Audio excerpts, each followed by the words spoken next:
आरव एक शांत, इंट्रोवर्ट सा लड़का था जो शहर से दूर एक छोटे से हिल टाउन में रहता था। उसे कैमरा चलाना और नेचर फोटोग्राफी का बहुत शौक था। हर सुबह वह पहाड़ों पर जाकर सूर्योदय की तस्वीरें लेता था। उसी शहर में रहती थी सिया, एक चुलबुली, खुशमिजाज लड़की। उसे पेंटिंग का शौक था और हर दिन नई नई चीजें सीखने का जुनून। एक सुबह पहाड़ी रास्ते पर आरव कैमरा सेट कर रहा था। तभी उसकी नजर सामने खड़ी एक लड़की पर पड़ी जो सूरज की रोशनी में अपना स्केच बना रही थी। हवा में उड़ते बाल, हाथ में पेंसिल। आरव कुछ सेकंड के लिए वहीं ठहर गया। सिया ने मुस्कुराकर पूछा, क्या देख रहे हो? आरव हड़बड़ा गया। वो बस लाइट बहुत अच्छी है। उस एक पल से उनकी कहानी शुरू हुई। धीरे धीरे दोनों की मुलाकातें बढ़ने लगी, कभी कॉफी शॉप में, कभी झील के किनारे, कभी पहाड़ों की चढ़ाई पर।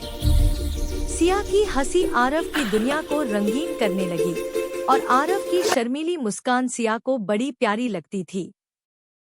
कुछ ही समय में दोस्ती एक खूबसूरत एहसास में बदलने लगी। पर एक दिन एक बड़ी गलतफहमी ने दोनों को दूर कर दिया। सिया ने आरव को किसी और लड़की के साथ हंसते हुए देखा और उसे लगा कि शायद उसके लिए आरव की जिंदगी में कोई जगह नहीं। वह बिना कुछ कहे उससे दूर होने लगी। आरव समझ नहीं पाया कि अचानक सब क्यों बदल गया है। वह हर जगह उससे मिलने जाता, लेकिन सिया उससे बचने लगी। फिर एक दिन बारिश में भीगी हुई सिया पहाड़ की चोटी पर अकेली बैठी रो रही थी।